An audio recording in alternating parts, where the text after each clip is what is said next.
El 15 de marzo, el Ministerio de Interior decidió suspender en su totalidad las comunicaciones y permisos en todas las prisiones. La situación lo requería. Empezaba el confinamiento y las cifras que nos dejaba el coronavirus no eran nada alentadoras.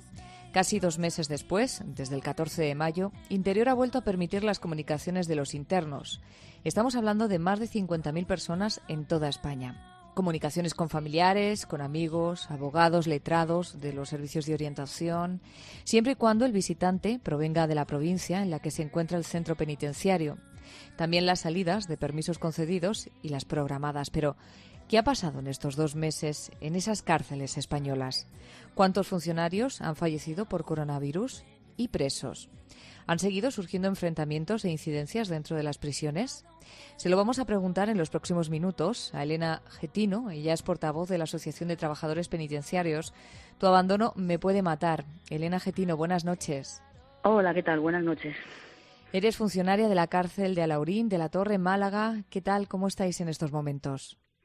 Bueno, pues iniciando la desescalada, como bien acabas de comentar. Estamos recuperándonos un poco, entrando en la seminormalidad o la nueva normalidad que nos imponen desde fuera, pero con mucha preocupación por cómo se está produciendo, cómo se está preparando, porque creemos que no se está teniendo en cuenta los funcionarios del patio, no se está valorando de una manera específica los riesgos que se pueden correr, sin test ni EPI suficientes, y no entendemos muy bien a qué tanta prisa si todavía el resto del país sigue confinado, porque no podemos olvidar que si se produce un brote dentro de una prisión, al ser espacios muy pequeños y muy difíciles la separación interior, podría ser una verdadera catástrofe tanto para la población penitenciaria como para los trabajadores que trabajamos con los internos dentro de la prisión.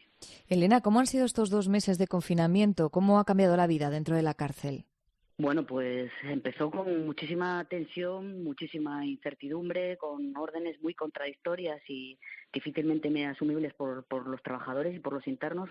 Una de las misivas que se nos dio fue que no podíamos llevar nuestras propias mascarillas. Tuvimos que luchar contra la administración poniendo muchos recursos y pidiendo EPIs para intentar evitar que entrara el coronavirus dentro de la prisión.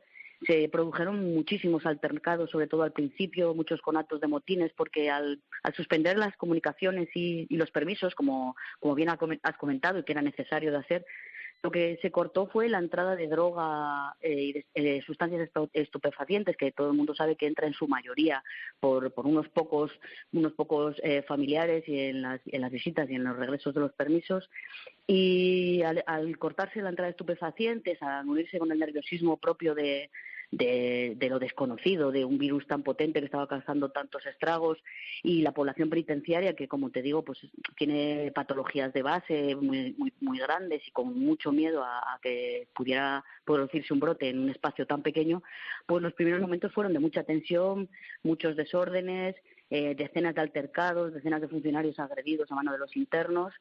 Y bueno, pues poco a poco hemos ido, con un trabajo enorme, mucha empatía y mucho esfuerzo por parte de los trabajadores penitenciarios, intentando mostrarle a los internos pedagogía, ¿no? Y dotándonos de los medios y de la empatía suficiente para que ellos entendieran que era una situación que había que sobrellevar, que para todos era muy complicada y bueno, que la reducción de las entradas, de las comunicaciones, un confinamiento más grande, pues obviamente el nerviosismo era necesario. Sí. Aún así, ¿os ha afectado el coronavirus a los funcionarios de prisiones y a los internos? Hombre, en cuanto a datos estadísticos, pues lo primero es lamentar el fallecimiento de las personas, tanto de los 4 o 5 compañeros, porque la estadística se va diferente, fallecidos, y los 2 internos que han fallecido también por el coronavirus. Pero la verdad es que no tenemos datos reales del contagio que ha habido, pues porque no se nos realizó. O sea, a pesar de ser un servicio público esencial, no se nos realizaron test ni a nosotros ni a los internos, con lo cual no podemos llegar a saber hasta dónde ha afectado. Hemos tenido multitud de módulos aislados, multitud de compañeros, más de 1.000 compañeros aislados por contagio, por síntomas, pero sin llegar a saber realmente la cifra real de lo que ha ocurrido ahí dentro. O sea, pues un poco como el resto de la sociedad. Con mucha incertidumbre y, lo que te digo, muchos problemas para saber lo que ha ocurrido realmente. Elena, una última pregunta. Estáis ya en la fase 1 de desescalada, en tu caso por lo menos. ¿Va cambiando un poco también el ánimo en los internos y en los propios trabajadores? ¿Va cambiando el ambiente también dentro de la prisión? A ver, muy al contrario, para los trabajadores penitenciarios entra una situación todavía de muchísimo más miedo, porque creemos que la desescalada se está haciendo con mucha prisa y sin evaluar los riesgos que pueden correr. Mira, a los hechos me remito. En la prisión de Extremera se abrieron los talleres productivos al exterior, en donde entra personal de fuera a trabajar. El 21 de abril, a pesar de que dijimos por activo y por pasivo que todavía no podía entrar gente del exterior, y hace unos escasos días un interno tuvo un accidente laboral y al llevarle al hospital, al realizarle las pruebas del COVID, dio positivo, con lo cual tuvieron que aislar a un montón de internos dentro de la prisión, a funcionarios que estaban en contacto con ellos.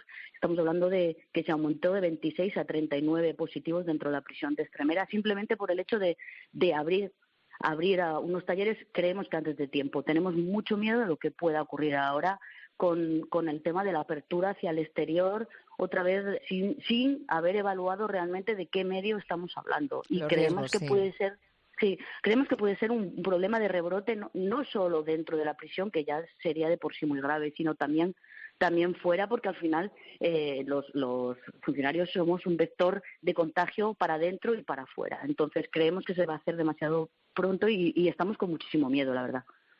Elena, muchísimas gracias por estar en la Noche de COPE, por contarnos también en qué situación estáis trabajando y cómo está siendo la convivencia en estos meses.